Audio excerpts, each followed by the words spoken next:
Yeah, welcome to class 12th. Financial statement of a company. I'll solve next question. Part 2.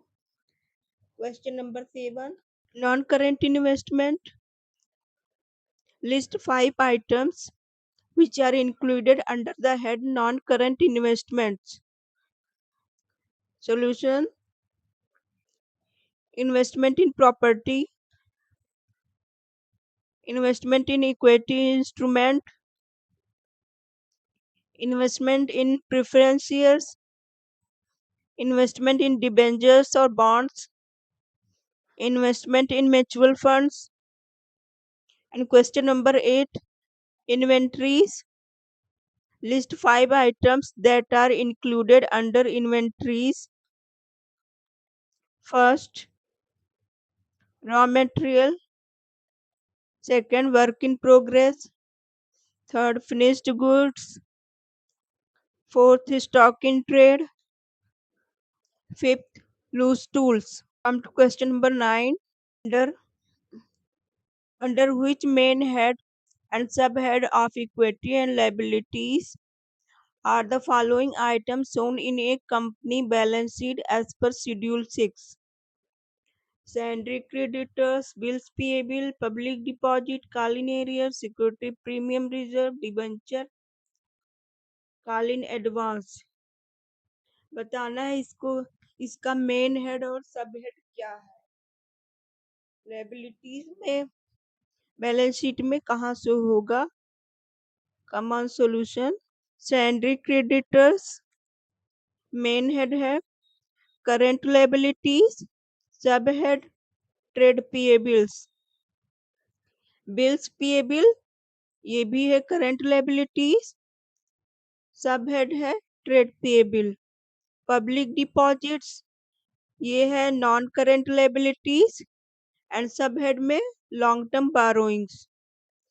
And fourth, call in arrears ये है share holders fund main head में.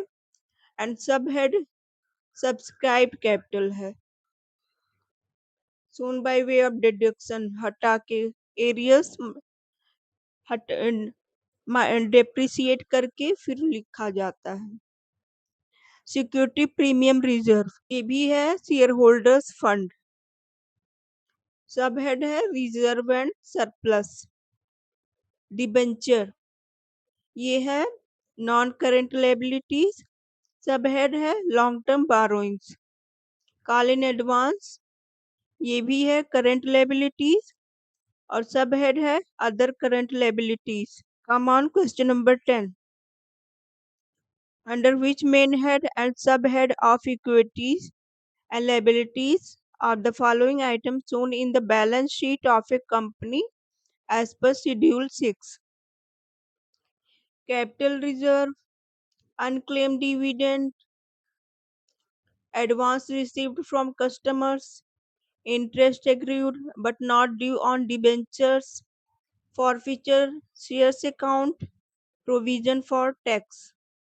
अब देखते हैं इसका main head और sub head क्या है. किसमें शो करेंगे. कैपिटल रिजर्व मेन हेड है इसका share holders fund. Sub head reserve and surplus. Unclaim dividend ये है करंट लायबिलिटीज मेन हेड में और सब हेड में ये अदर करंट लायबिलिटीज में आ जाएगा. Advance received from customers current liabilities and subhead other current liabilities. Interest accrued but not due on debenture ये भी है current liabilities and subhead other current liabilities. Forfeiture shares account इसका main head है share holders fund और sub head में subscribe capital में है. Shown by way of addition इसको ऐड कर देते हैं. Provision for tax main head है करंट लायबिलिटीज. सब हेड है short term provision. Thank you.